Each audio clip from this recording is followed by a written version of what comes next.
Здравейте нас! Здравейте! Радвам се да се видим отново. Срещаме се не случайно сега, няколко дни след седмица на прошката. И можем да преминем към нашата втора тема от цялостната ни кампания за праведност, ценността. Именно днес ще си говорим за нанасянето на вреда. Или по-точно как да не нанасяме вреда, болка или рана на себе си и на другите, нито с думи, нито с действия. Ще започна веднага с първия въпрос, като може би първо да поговорим за несъзнателното нанасяне на вреда. Как нараняваме себе си и другите несъзнателно? Може би едно от най-важните осъзнавания е, че нараняването може да бъде основно към нас самите и че ние сме най-строги и много се наказваме сами себе си. И във всички философски учения се говори за това, че човек първо трябва да започне работата от себе си. И в този контекст по темата с това да не се наказваш и да не си причиняваш болка чрез самонаказване, е много важно работата върху себе си. Голяма част от нас се натоварват особено в момента, света е така устроен, че има множество практики, учения, курсове за себереализация и човек, ако не е висок, слаб, фитнат, професор по поне няколко дисциплини, супер успешен, перфектен родител, чудесен партньор и това да го изпълни в рамките на 1-2 години в пълен мащаб, да стане предприемач, да завладее света, всичките тези неща, те са взаимоизключващи се до голяма степен. И после се самонаказва в това, че нещо не е случило. Това е един от начините. Всъщност, ние много се обуславяме и си причиняваме много сериозни щети, които влияят на здравето, основно, чрез това самонаказване и самобичуване. Начина за това е да се преодолее е чрез именно прошката е много добра. Аз искам да върна в твоите думи в началото, че прошката е един от много хубав празник и традиция в православното християнство и в българската традиция, защото смисъла, ако се прави по правилния начин, е човек да отдели време за размисъл и себерефлексия за това какво може да е направил към своите близки и познати, но и към себе си. А това често го забравяме, да помислим и за себе си. Това почти винаги го забравяме. Okay. Обикновено мислиме какво сме направили спрямо останалите към външния свят. Всъщност прошката започва първо от себе си. Човек няма как да се самоизлекува и как да чисти неща, които събира в себе си, сам и от другите, ако не си прости, ако не се приеме.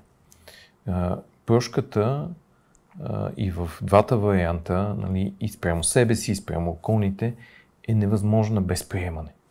Без разбиране и приемане. Да. Нали, прошката без приемане, приемането без разбиране. Нали. Трябва да има емпатия, най-вече към нас. Нали. Човек няма как да проявява емпатия към другите, а да не проявява към себе си. Обикновено ние сме много по-загрижени за това какво ще си помислят другите и как се отнесеме към тях, отколкото към себе си. Това е проблем за това човек да е окей със себе си, за това да е щастлив, за това да е здрав. Така че фундамента започва отвътре. Добре, чудесно. Как всъщност можем да спрем да го правим това? Или съзнателно по някакъв начин да се щадим малко повече и съответно несъзнателното щадене, нараняване и към другите. Как можем да го ограничим? Какви са твоите начини да се справяш?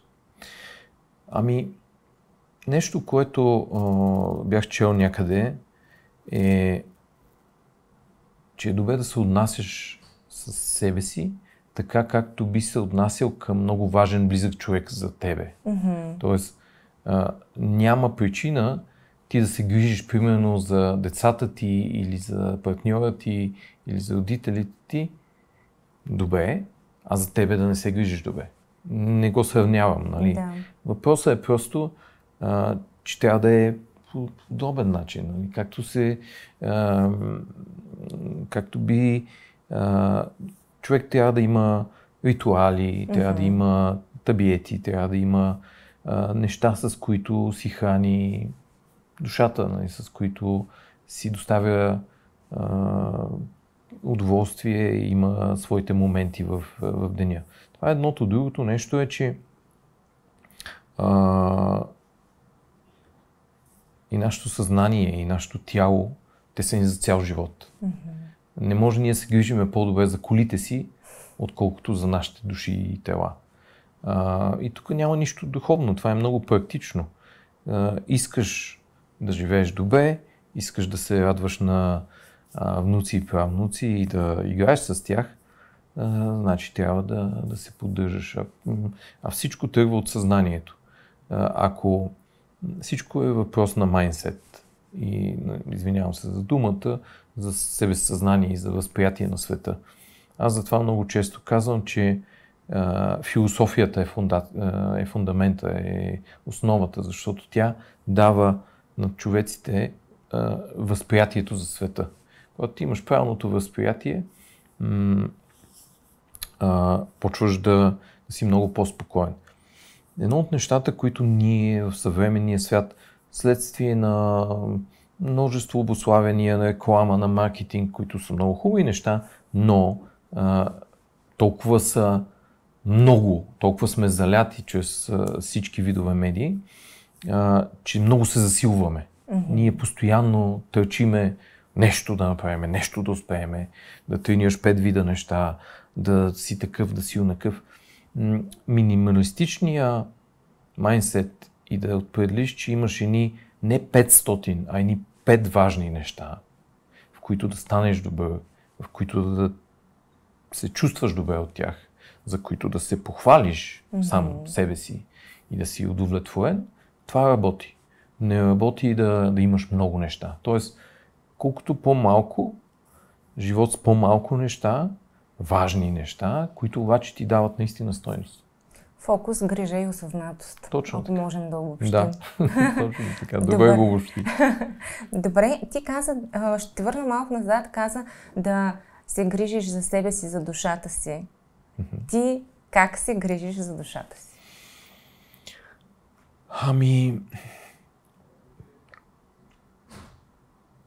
Има комбинация от няколко неща, бих казал. Първото е тишина. Всички страдаме от прекалено много шум, прекалено много реч, прекалено много информация. Това доказано е научно, безспорно най-успешната практика за работа върху вътрешния мир и спокойствие, медитацията и то mindfulness медитацията. Това е медитация, която с определени техники и практики успяваш да изключиш мислите, нали, в нейната успешна фаза. Но дори да не ги изключиш, ти ги свеждаш до един обект или една мисъл или една мантра, върху която се фокусираш и по този начин изключваш всичко останало. За мен това е първото най-важно условие. Нали? Ти няма как да се чуеш, няма как да работиш вътрешно, ако си в някакъв постоянен self-talk или някакъв някакво бързане да правиш хиляди неща, да не изпуснеш тая новина, оная новина. една от практиките, аз не гледам телевизия и такъв тип медии.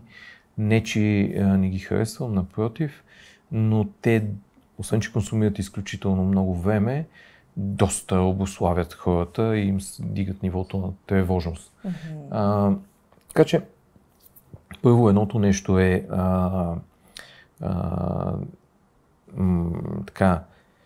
практиките с осъзнато изключване на съзнанието. Второто нещо, което е средата. Нали?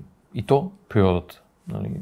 Най-добрият начин да изключиш и да се включиш, както аз го наричам, голямото зарядно, е всеки човек си има неговото. Едни ходят боси, други ходят в планината, трети трябва са край морето. Важно е природата, важно е обмяна. Нали? Ние сме доста сме се отклонили от това да имаме интеракция и да имаме свързаност с природата. В момента, в който се свържеме, те нещата си се подреждат от само себе си. Не е нужно да правиш много какво.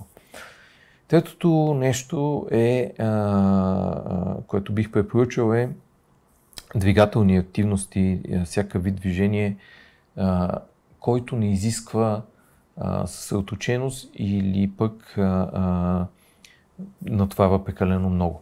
Говориме за това как човек да работи върху стреса и съзнанието си. Другия вид движения са за друго нещо. Тоест, това са ходене, плуване, бягането, но не е толкова. Ходене и плуване са двете неща, които аз съм тествал, са като вид медитация. Нали, дори един от най-известните буддийски учители препоръчва и направи много популярна ходеща медитация. Нали, медитация, в която ведуваш ритъма на ходене с дишане и медитативна практика, в която съчетаваш 3 в 1. В момента, в който казах дишане, веднага добавям дихателните практики, защото те са много бърз и силен начин. Всъщност човек чрез осъзнатото управляване на дишането управлява периферната вегетативна нервна система изключително успешно и това е най-бързия съзнателен начин, по който можеш веднага да свалиш стрес. Така че съчетанието от тези неща могат да доведат до едно много... Освен това, тези неща са лесни, приятни, безплатни. Може да си ги научиш и само в YouTube или от някъде. Може да ходиш, има и хиляди курсове, учители и така, но става дума, че много лесно човек може да ги прави и не му костват нищо. Да, изключително достъпно е всъщност и е въпрос на желание. Да. Освен това, ние сме благословени. България има чудесна природа, която имаш всички възможности. Да, така е, което наистина е страхотно. Да. Добре, връщам се върху фокуса, върху раната и нанасянето на рана. Поговорихме за самонараняването, но ние несъзнателно нараняваме и другите, вече го споменахме. Аз знам за твоето 24-часово правило. Да разкажи малко повече и на другите за него. Сега, най-общо можем да разделиме възможните случаи на нараняване на 3 дни към себе си, осъзнато към другите и неосъзнато към другите. Това, което ако човек иска да се подобри и желае да бъде осъзнат и внимателен, да не наранява другите, един много прост начин, който работи и който аз съм нарекал 24-часовото правило е, каквото и да се случи, каквото и да... Нали, обикновено, как се случват нещата, човек реагира на нещо, наранявайки. Тоест, имаш някакъв стимул и ти реагираш и обикновено реагираш пребързано или неправилно и нараняваш човека от среща. Това е така осъзнатия начин, в смисъл по-скоро умишления, да кажем, начин на нараняване. За да се избегне това, просто разтегляш времето между случката и реакцията. Когато разтегляш времето, нали си дадеш 24 часа. Аз гледам, почти успявам на 98%. Когато нещо ме афектира и дигна емоционалната вълна, да успея да кажа, трябва ми време, или ще помисля, или нека да го изговорим след ден и да отложа реакцията. Това ми дава време да помисля, емоцията да спадне и да помисля какво ме е подразнило, защо реагирам на това. Защото много от нещата, на които ние реагираме и искаме да удариме, нали, това е защото някаква наша рана вътре в нас е засегната. Да. В 90% поне от случаите това не е умишлено от ответната страна, защото той не знае за тази рана. Тоест, това по-скоро е наш проблем. Това трябва да си го решиме ние вътрешно. И една много полезна гледна точка, когато човек се почувства наранен или когато се почувства засегнат или нещо го афектира, да погледне на това като индикация. Защото емоциите са език са флагчета. Те са нещо, което ни показват, ако са позитивни, че това е нашето и че ни харесва и че е коректно за нас. Ако не, че не е коректно за нас или че има някакъв проблем в миналото, който ние не сме затворили като тема и е възпалена рана, която някой като я докосне, ние реагираме. Но вместо да продължиме негативния тренд, предавайки нататък, отмъщавайки или връщайки и така нататък, ние можем да си кажем, тук има нещо, ама това нещо е в мене. Нали, това е просто повода, който Вселената ни е пратила, човека да ни натисне бутончето, да ни светне лампата и да си го оправим. Защото, окей, другия вариант е ние просто ще отвърнем по некоректен начин, ще си развалим отношенията с човека, но тя раната си остане в нас. Тоест, не се решава нашия проблем. Така че, гледната точка, която е много полезна, да сме благодарни за това. Тоест, ние да сме благодарни на хората, които ни натискат бутоните, защото те ни помагат. Те по този начин са някакви наши сътрудници, които, или учители, които ни показват, тук можеш да се подобриш, тук имаш проблем, реши си го. Така че с 24-часовото правило, след 24 часа аз зависи каква е темата, или просто го оставям да го погледна на принципа утрото е по-мъдро от вечерта, или пък сядам, обмислям го, преценявам дали някой наистина иска да ме уязви или нарани, или имам някакъв проблем, или пък нещо не преценявам, или човека е неосъзнат и по-детински действа, което много често се случва, или човека си има проблем и хапе наляво-надясно, просто защото тогава аз съм имал много такива случаи. Имах случаи с човек, когато работя, на който бях много подразнен от необяснимото поведение, което имаше. И бях решил така доста сериозно да влезна в ситуацията и да му дам обратна връзка, която тогава най-вероятно нямаше да е много правилна. И в последния момент ми светна лампата, че може би този човек преболедува нещо, не физически, ами вътре в себе си, най-вероятно. Може би пък единственото логично обяснение е, че той страда и затова се държи така и хапе наляво-надясно. И го попитах.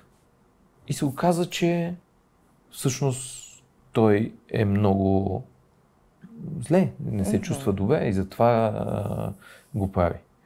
И се постарах да му помогна да излезе от тази ситуация. Станахме още по-близки и качихме нивото. Същевременно продължихме и работиме много по-добре, без да има негативно напрежение.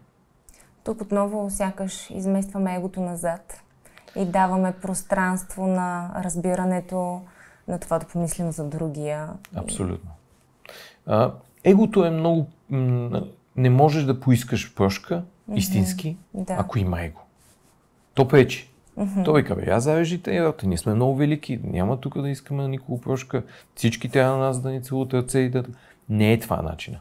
Значи, егото слагаме и му викаме, сега ще се извиним на човека, защото сме сгрешили. Няма лошо. Всъщност, прошката не трябва да я правим веднъж годишно. Веднъж годишно е ритуала. За да не забравим съвсем. Или за да научиме децата си, или за да си припомниме, или за да научиме някаква нова практика. Това трябва да се практикува постоянно. Това е част от обратната връзка. Да поискаш обратна връзка и след това да помислиш, да се смириш, да поискаш прошка, защото ако ти не си смирен и не приемаш, че си несъвършен и че има какво да проработиш, което не е срамно, тогава няма как ако не си се смирил, няма да е истинска прошката. Тя ще е, прости ми, прощавам ти, по Viber. Това не е окей. Това не е истинско. Напълно безполезно. Да. Това се е една размяна на съобщения. Да, така е. Добре, очакванията какво място имат тук? Те понякога ни създават едно имагинерно чувство. Много добър въпрос, защото очакванията до голяма степен са основната причина за неосъзнатото нараняване на хората. Тоест, ти седиш, действаш по някакъв начин, правилен, неправилен, падаш, ставаш, грешиш, едни хубави неща правиш, едни не хубави неща. И има някакъв човек в твоята орбита или човеци. Те обаче почват да генерират очаквания към тебе на базата на обусловеност, на базата на обществени разбирания, на базата на функция, отношение, позиция, тип взаимоотношение. И, т.е. човек има някаква представа и казва, аз с този човек имам такива взаимоотношения, в такива отношения човека трябва да прави А, Б, С. Човек обаче знае, че има такива отношения, но има друго разбиране и той прави само С. Продължават дълго време тези неща и се създава напрежение и човека първия, който има очакванията, се наранява, обижда, напряга, настройва за това, че не получава А и Б. Нещо, което аз съм установил и в което много вярвам, е, че първо, никой на никого не е длъжен за нищо. Второ, очаквания може да има, когато се постигне договорка. Не договор, не споразумение, не предбрачен договор, ами разговор. Сядаш и кажеш, от моя гледна точка, аз разбирам този тип отношения по един начин. От твоя гледна точка така ли е? Има една книга, мисля, че се казваше Петте езика на любовта. Много полезна книга, която изважда една много интересна теория, че има 5 вида начин за възприятие на какво е да обичаш, как демонстрираш, как показваш любовта си към човека, с партньора, с който си. И се вижда, че голяма част от неразбирателствата в едно взаимоотношение са от различието в разбиранията какво значи да имаш такова взаимоотношение. И ако това не е договорено, ако това не е изяснено, е много вероятно почти 80% плюс да не съвпаднат езиците. Да. И хората се развеждат, разделят, карат, не могат да работят заедно, просто защото това не са уточнени неща. Трябва да е ясно и колкото по-малко са стигмите и догмите по тази тема, толкова по-добре.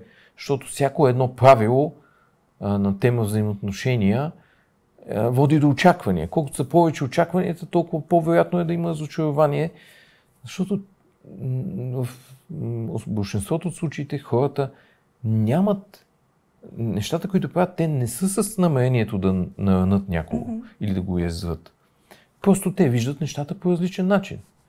Да. Давам просто пример. Имаш човек, разбирате се, той е чудесният партньор за тебе, но примерно той не може да се събуди сутрин.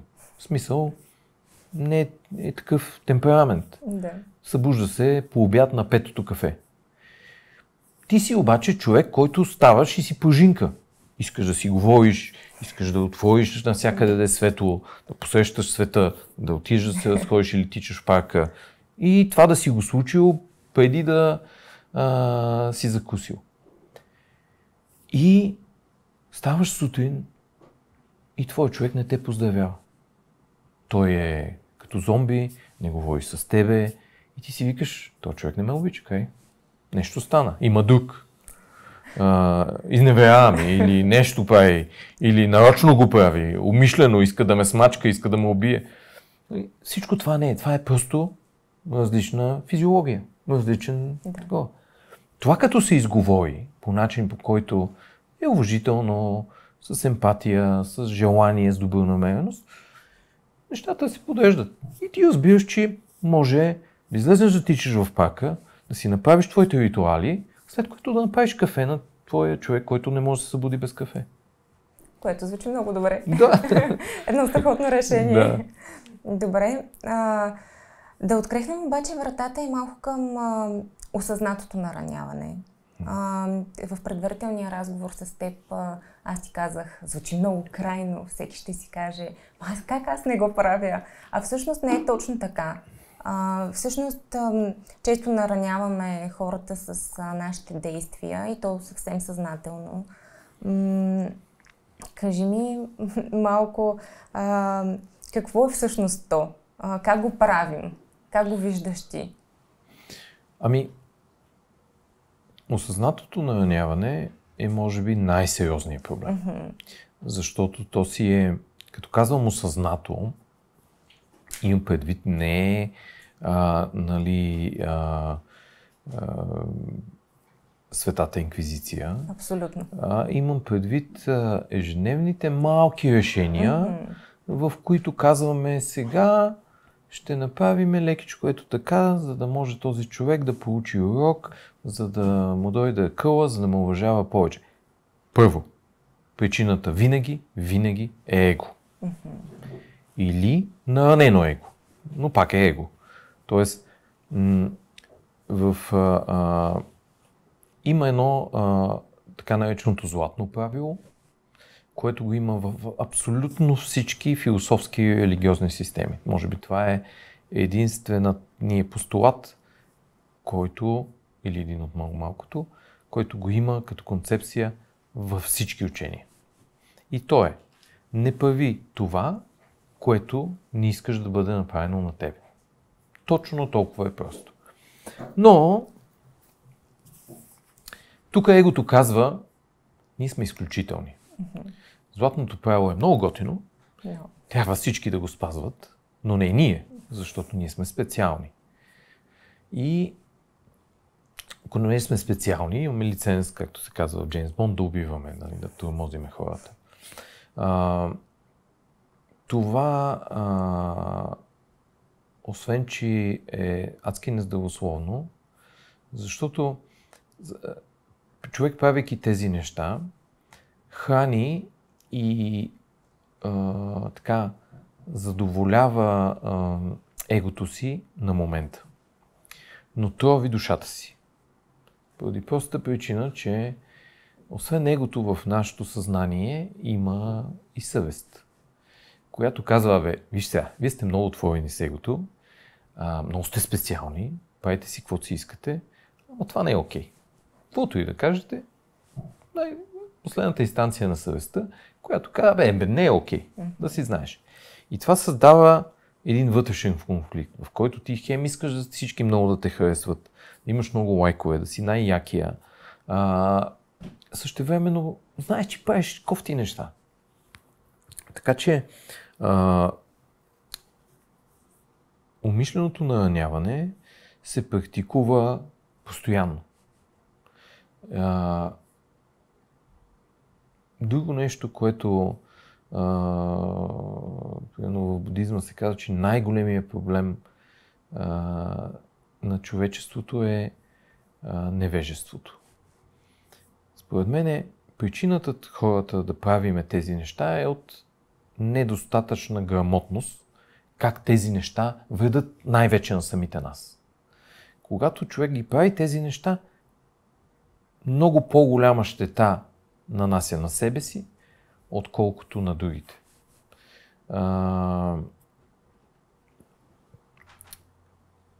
Наскоро ми попадна един цитат от една хубава книга "Вселената винаги има план", която се казва какъв ще е твоя отговор, когато застанеш на вратите на рая, за тези, които приемат, че има такъв, и те попитат колко пъти и колко човека нарани, когато ти беше наранен, когато те болеше. Тоест, изключително е важно и според мен е един от най-големите критерии, който аз използвам за това да си съставя мнение за хората, е как те реагират на болката. Не да ги мъчиш и да виж как реагират. Имам предвид по-скоро, когато знаеш, че някой човек страда или има проблем, той има два избора. Единия е, те винаги са водени от нещо, което аз винаги ще казвам в нашите практики. Имаш два прости избора: да си воден от страх или от любов. Когато човек е воден от любов, в най-безусловно вселенския смисъл на тази дума, той избира от болката да качи нивото и да направи от болката добро. Тоест, в трута да поникне нещо, а не да увеличи болката, причинявайки на още някой болка. Това е от страх. Това е от его, когато човек смята, че... А защо от страх? Защото когато човек наранява друг, той се страхува, че няма да се справи с болката или че другите ще го помислят за слаб. Защото в много случаи се възприема, че това да си добър, значи, че си слаб. Не. Всъщност, най-трудното нещо и най-болезненото нещо е да си добър. Това е трудното. Лесно е просто някой да те удари и ти да удариш някой друг. Трудно е някой да те удари и ти да седнеш да поговориш с него и да му кажеш защо ме удари. Да. Аз имам един много добър пример за това. Много илюстративен. На времето ходихме в казарма, сега не е модерно, но пък войната не е отменена още като мода. Ходихме в казарма и аз съм в казарма с един мой приятел, в смисъл станахме приятели там, който ми беше подчинен. Бях такъв... В армията има различни структурни разделения. Аз бях отделенен командир и той беше в моето отделение. И един ден трябваше да свършим някаква задача, той не я свършва и ходиме в строй с него, в някаква строева подготовка. И той ми връща нещо, което аз се афектирам и казвам нещо за баща му. При което той, както сме в строй, той стои пред мене, обръща се и ми отцепи такова круше, че аз седнах. И аз си казвам, какво стана? Първо, той човек ми е приятел. Второ, аз съм ръководител. За такова нещо в армията те вкарват в ареста. Ще ни вкарат и двамата, между другото. За тази случка. И Тогава стана голяма суматоха и аз много се афектирах. И му казах, добре, след като си толкова отворен, правихме си такива дуели в залата за фитнес. Ще се видим в 3 часа в залата за фитнес, се разберем по-мъжки. И междувременно обаче минава време, това се случи сутринта. И аз си мисля, нещо има този човек, за да реагира така, няма логика. И в един момент някой дойде и ми каза, че баща му е починал. Аз не знаех, то беше се случило буквално дни преди това. И всъщност аз съм натиснал бутона. И той е реагирал агресивно. След което се събрахме в 3 часа. Не се бихме. А седнахме и поговорихме. И станахме и до ден днес сме много близки приятели. Тоест, човек винаги има избор. Да. И нашите избори определят кои сме. Напълно съм съгласна. Добре, говорихме за правенето, а не правенето. Може ли да се счете също за нанасене на умишлена вреда? В много случаи се възприема така, зависи от конкретиката, защото по-скоро според мен е, когато неправенето има два аспекта. Единият е когато не правиш нещо, а другите очакват да направиш нещо и се нараняват от това. За мен това е проблем, който всеки трябва да си реши сам с очакванията. Аз, например, доста работя върху това да нямам очаквания. И това ме прави много щастлив човек, защото аз се изненадвам само приятно. Няма как да се изненадвам неприятно, просто защото не очаквам определени неща. Нали? Тук веднага ще направя паралел с бизнеса обаче, че в бизнеса има очаквания. Но там е договорка. Да. Ти очакваш, че някой ще дойде в еди колко си часа на среща, свърши задача, но това сте се разбрали. Това не е просто ти си измислил, че така се прави по принцип и очакваш от него. Ако изключим очакванията и този вид нараняване с несбъднати очаквания, другия вид бездействие е, когато ти видиш, че някой страда или има нужда от подкрепа и не направиш нищо. Но пак тук опираме до това, ти не си длъжен. И никой на никого не е длъжен. Реално, когато почне някой на някого да е длъжен, или трябва да е в трудовоправни отношения и да това да е договорено, или трябва да е постигнато споразумение пак между двете страни за това нещо, или е въпрос на желание. Тоест, аз много вярвам дори в бизнеса, че най-голямата сила е когато хората искат нещата, т.е. когато те имат желание. Нещо, което практикувам, за да избягвам до голяма степен неосъзнатото нараняване, е изрично изговаряне и договаряне на очакванията. Тоест, какво може да се очаква и какво не може да се очаква. Ще дам пример. Аз често получавам обратна връзка, че не отделям достатъчно време, внимание, че не може всеки по всяко време да разполага с моето време и внимание. И затова, когато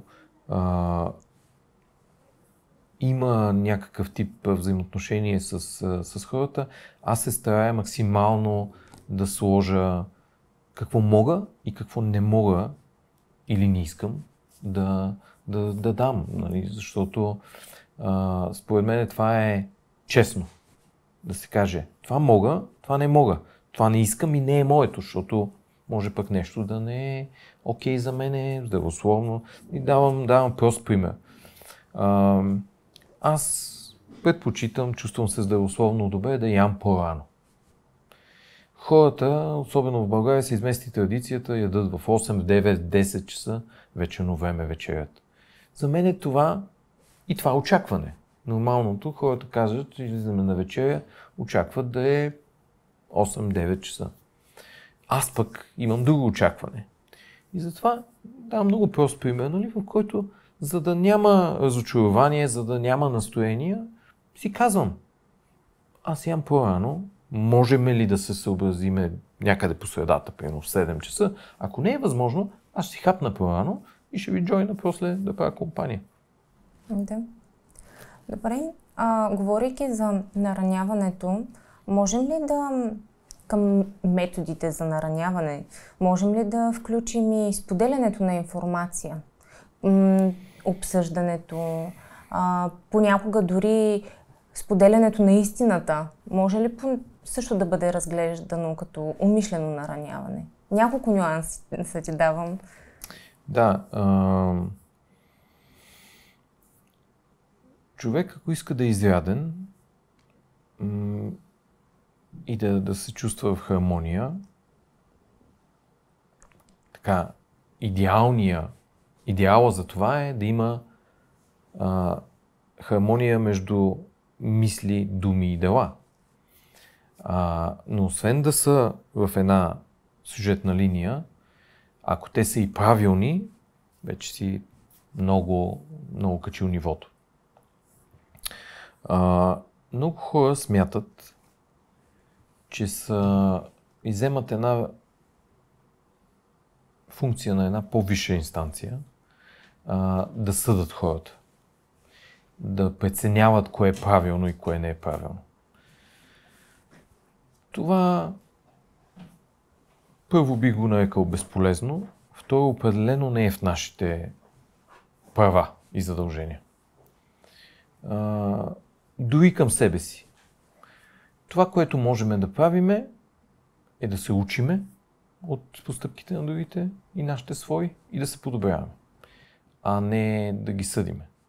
Пак тук само веднага ще направя една бизнес скоба, че в работата е малко по-различно. Пак не трябва да съдиш хората, но трябва да им даваш обратна връзка, ако не спазват уговорките или твоите очаквания.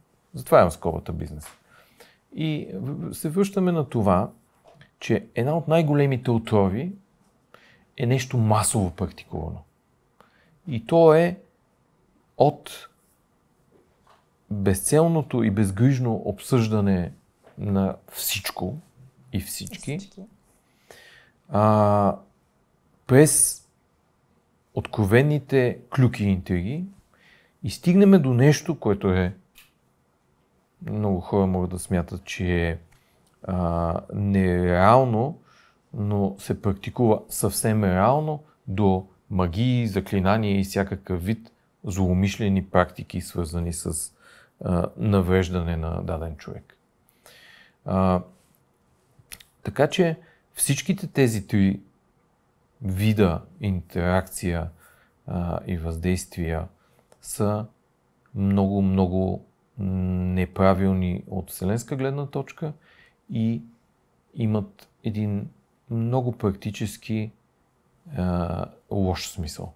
И то е, всичко това веднага се връща към човека, който го прави, колкото и да си мисли, че това не е така.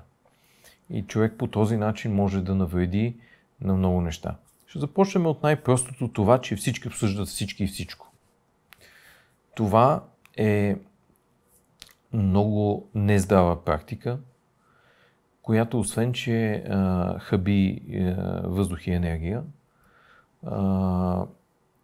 няма как да доведе до нещо смислено. Много хора го правят, за да се, пак заради его причини, да се чувстват полезни, интересни, информирани, да могат да кажат всичко за всички. Аз, например, от доста години съм си ограничил и не се виждам с хора, които това го практикуват. През годините съм бил в среда, в която това е било част от културата. Сяда се и всички обсъждат всички, които не присъстват.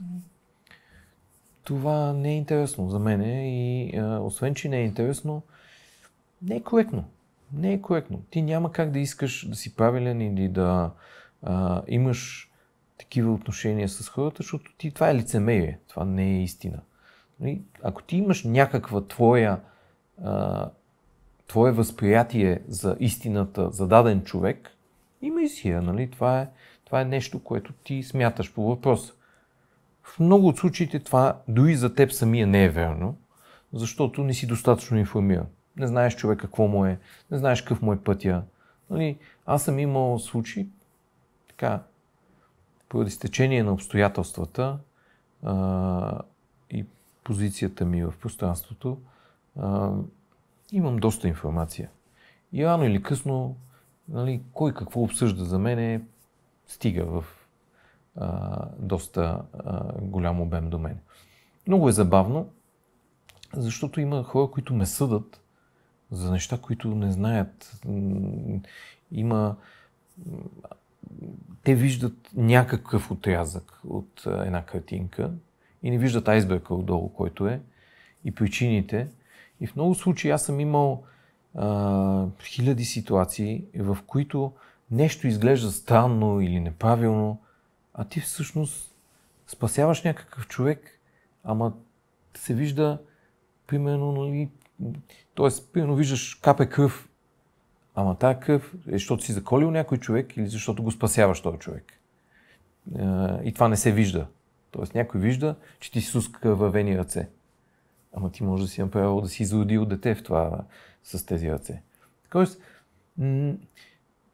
хората обичат първо да говорят, без да знаят, второ много си измислят. Защото това стимулира креативността. Може би това ни е развило чимпанзета това, но е време да качиме нивото. Вече, вече сме стигнали тук, където сме, сега трябва следващото ниво да качиме. Втората масово практикувана вреда, бих я нарекал, е с клюките, умишлените клюки, нали, който ти обясняваш, той е такъв, он е онакъв, той прави стоя, това прави, онова прави. Това не е твоя работа. Защо го правиш? Това като стигне до дадения човек, ти го нараняваш. Тоест, това не може да се приеме, че е невинно, че е неумишлено. Не, ти умишлено говориш, съзнателно изкривяваш истината или разпространяваш някаква тема. Най-добрият начин да се спре клюката е като спре до тебе. Чуваш я, спираш я, не я предаваш нататъка и даваш обратна връзка на човека, който ти е споделил тази особено ценна, важна информация, кой с кого спи или какви неща прави или какво има, еди какво си. Пълни глупости, общо взето са 90% от случаите. Просто му даш обратна връзка, че това не е окей. Че не е окей по принцип и че не е окей за тебе. Аз директно казвам хората, това първо не ме интересува. Ако нещо не ме интересува, аз ще се поинтересувам, но ще се поинтересувам професионално, ще се събера информация, ще го гледам обективно от нещата или пък ще попитам човека, което е най-простото нещо. Не трябва да се правят предположения. Отиваш и питаш.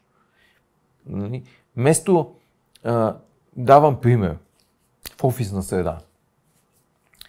Разбираш, че някой човек нещо говори срещу тебе или прави някакви неща и ти се филмираш, почваш да виждаш в неговите действия един сложен заговор, ти почваш да правиш ответен заговор, обсъждаш го с всички други, той го обсъжда, а много по-просто е, но ти седнете one to one и да кажеш, имаш ли проблем с мене? Какъв е той? Дай да го решиме. Дай да си уеднаквим очакванията и да продължиме напред, да качиме заедно следващия върх. За третата тема с всякакви заклинания, вудо, истории и такива неща, дори не ми се говори. Но имам страшно много примери на хора, които пращат си детективи, поръчват си знахарки всякакви, слагат си разни билки насам натам. Нали, тези неща, освен че няма учение и смислена система, която да ги потвърди, че са правилни, напротив, всички казват, че това не трябва да се прави по никакъв начин и че е адски неправилно, не отговарят на претенциите на хората да имат интелект и да са на високо ниво. Така е. Добре, ние имаме въпроси от предварително зададени от колегите. Ще деля малко минутки на тях. Един от тях е благодарение на кое си израснал повече? На болката или на прошката?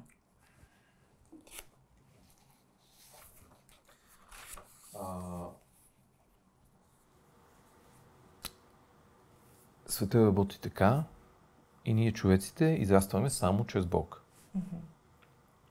Но това не значи да се бучкаш с нещо и постоянно да те боли, за да израстваш. Тоест, смисъла на израстването е да има стъпалца, т.е. да качиш нивото, което става чрез затваряне на темата с определена болка, чрез прошка. Но преди да стигнеш до прошката, както казах и преди малко, трябва да има първо осъзнаване по темата, да разбереш какъв е проблема, да разбереш какъв е генезиса, да разбереш какъв е урока за тебе от това нещо, защото иначе болката няма да престане, може да се модифицира, за да ти се даде друг урок. Първо трябва да приемеш, след това трябва да се смириш и покаеш. Защото за да поискаш истинска прошка, т.е. за да получиш прошка от себе си или от друг, ти трябва да се покаеш. За да се покаеш, трябва да се смириш и да разбереш. В 90% от случаите това минава през емоционално състояние с отделяне на сълзи и така нататък, но това е съвсем нормално, нали? Много хора смятат, че това не е мъжко или че е прекалено емоционално или че е слабост. Нищо такова, напротив. Това е силата ти да преработиш болката. Всъщност така преработваш всякакъв вид болка, чрез... Тук е много важно да кажа нещо, което е свързано не с причиняването, а по-скоро с преработването на болката. Ние не трябва да бягаме от болката. Хората опитват да избягат от болката. Да избягват, никога нищо да не ги боли. Това първо е невъзможно и е безсмислено да се опитваме да го правиме. По-скоро това е едно от нещата, които така или иначе ги има в света и в нашия живот. Ние трябва да се научим как да дилваме, как да ги управляваме и как да ги преработваме.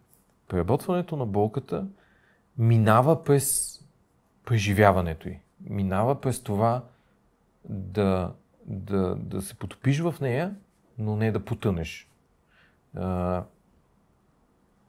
А изчистването й става чрез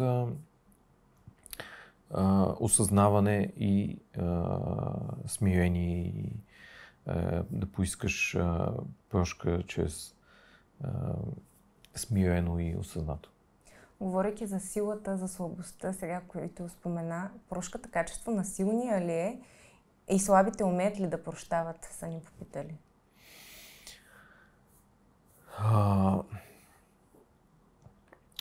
Това от другата страна на прощаващия.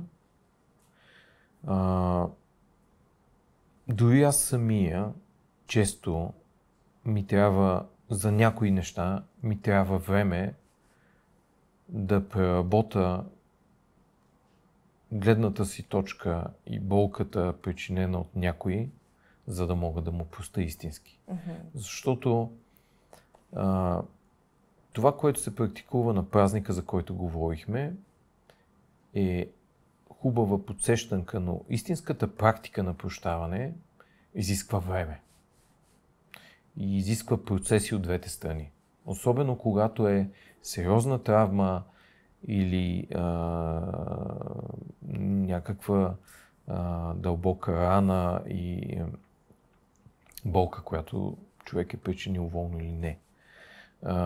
Защото и този процес е малко като танц от двете страни.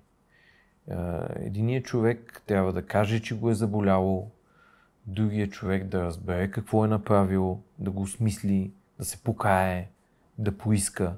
Другият човек, вече който е наранен, да повярва, че този човек се покайва искрено, може би ще изисква някакво време, в което да има доказателства за това нещо, да види в действията и в поведението му, че наистина се е покаял, за да може да изчисти това и в много от случаите, почти всички ние имаме неща, които трябва да изчистиме. Първо със себе си, второ с родителите ни. Така че това е процес, който е добре да бъде иницииран и воден постоянно. Говорейки за този процес... Само извинявай, че ще прекъсна да се върна на въпрос, защото не отговорих, може би, дали е признак на сила. Слабостта се поражда от страх. Това е една друга тема, но е по-дълга за страховете. Човек, докато не отработи страховете си, няма как да е силен и няма как да прости истински. Тоест, истински силните хора, които са окей със себе си, защото в момента, тук не говорим за това колко дигаш от лежанка. Тук говорим за човек е достатъчно силен. Всеки един човек е безумно силен в момента, в който се фиксне вътрешно. В момента, в който ти си окей със себе си и си в мир със себе си и със света, ти си изключително силен. Ти си роден така. Ти си дошъл така. Ние се отслабваме от страх. Тоест, за да можеш да простиш и за да можеш да си силен, трябва да преработиш егото и страховете. Да, много добре казано. Добре, всеки може да сгреши, да постъпи по начин, по който не ни харесва.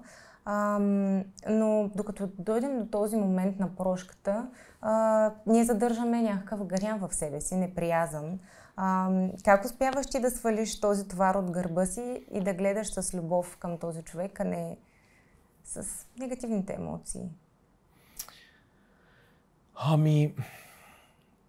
Няколко неща. Първо, пак ще върна това, човек е много важно да си изработи правилно възприятие към света и към себе си. И за двете не трябва да се взимат много насериозно. Тоест, нищо не е толкова фатално, ти не си толкова важен, колкото искаш да бъдеш, включително и аз имам такова възприятие за себе си. Когато олекотиш нещата по този начин и когато възприемеш, че ние всъщност сме едни деца и че живота е една игра, нека да върнем в нашето детство.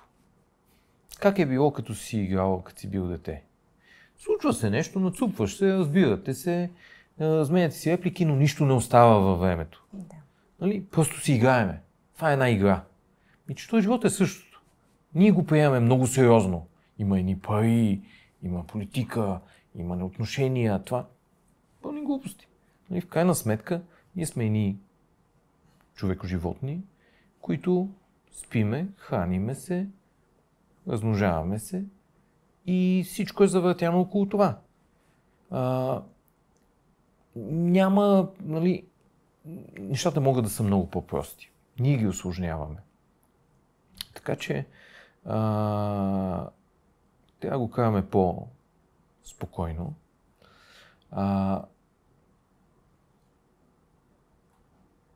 Едно от важните умения е човек да е състрадателен.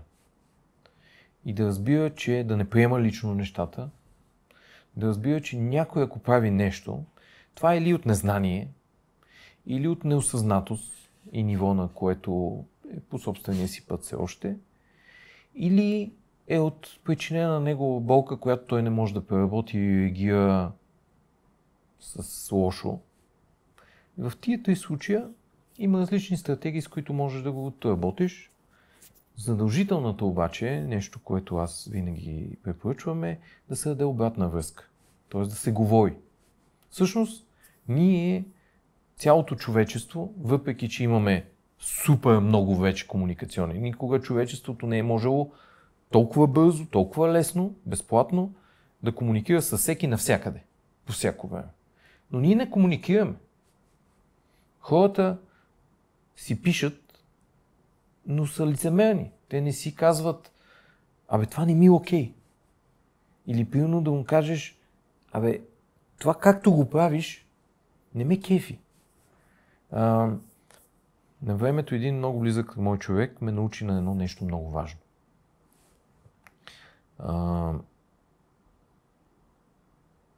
Разделянето от действията и постъпките, от личността и характера на човека.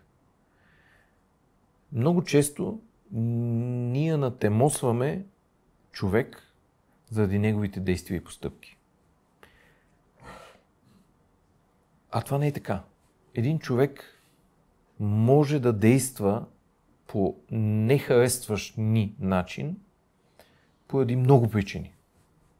Това не значи, че е лош човек. Това значи, че прави неправилните действия. На времето този човек, за който казвам, ми каза, защото аз, като ми даваше обратна връзка и аз си виках, значи ти не ме харесваш. Той ми каза, не, аз те харесвам като човек, но не харесвам това, което правиш. Има разлика. Престани да правиш това, което ме дразни и ще станеш още по-добър човек. Нали, смисъл ще бъдеш този добър човек, който смятам, че си, който прави правилните неща. В 100% от случай е такъв. Аз не вярвам, че хората са изначално лоши или че те имат някаква тема. И ние трябва да дадем на някакъв човек, не да кажем, този човек е лош, защото прави нещо, което нас не ни харесва. Дам един прост пример. Отивам в фитнес залата, идва младежа да тренира, който да кажем, че можеше да се изкъпе преди да дойде в залата и така създава една атмосфера в залата, така че никой да не иска да е в тази зала. Най-вероятно този човек е супер човек. И това, че е пропуснал да е приятен за околните, ако му се даде обратна връзка, той ще коригира това нещо и ще е пак същия прекрасен човек. Тоест, това, че има някакъв проблем, или го домързяло, или няма навици, или нещо, значи само това, че няма навици. Не значи, че е лош човек. Просто, според мен, може би това разделение, това обективизиране на възприятието към хората, на мен ми е било много полезно.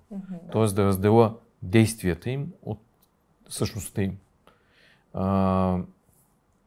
И когато стъпиш на тази основа, ти давайки им обратна връзка с съзнанието и разбирането и отношението, нали, то това е основата на правилната обратна връзка. Ти му кажеш, аз знам, вярвам и те харесвам като личност, но това, което правиш, не ми харесва. Може и аз да греша, може и ти да грешиш, дай да го правим.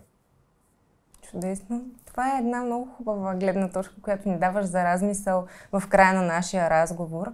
Аз приключих с въпросите от колеги. Добре. Исках да те питам дали имаш някакви последни думи. Аз ще използвам възможността да кажа 3 неща, които ще се радвам, ако останат от този разговор. Първото нещо е никога да не отмъщаваш, а да благодариш. Тоест, когато някой случи нещо по отношение на тебе, да имаш това отношение, не да предадеш злото или лошото, което си получил, или болката нататъка, ами да му благодариш, защото той нещо ти показва. Това е едното нещо. Второто нещо е златното правило. Никога да не правиш нещо, което не искаш на теб да ти направят. Тоест, правейки нещо, да си с ясното съзнание, че в Вселената има един прост закон, той в физиката е, че като направиш нещо, се връща същото по сила обратно към тебе. Третото нещо е да се стараеме да не повтаряме едни същи грешки. За да качваш нивото, като получаваш по един или друг начин същата обратна връзка и някой ти каже, че го наняваш по този начин, или да изчистите темата, или да нямаш интеракция, или да не го правиш повече. Тук само ще допълна нещо, което сега ми хрумва, не го казах преди, че има случаи, в когато не може да се споразумееш с даден човек. Просто не може. Имаш ти твърди разбирания, той има твърди разбирания. Най-добрият начин е да нямате интеракция, за да няма нараняване. Той си кара по неговия начин, ти си караш по твоя начин. Няма проблем. Всеки допринася за Вселената по някакъв начин, но не се наранявате. Когато има такава твърдост на възприятията и нежелание да се постигне среда, в която всички да са окей, по-добре да няма. И това е начин, това работи. Това е. Благодаря много. Много ти благодаря за въпросите, за всичко. Мерси. Хубав ден на всички. Хубав ден.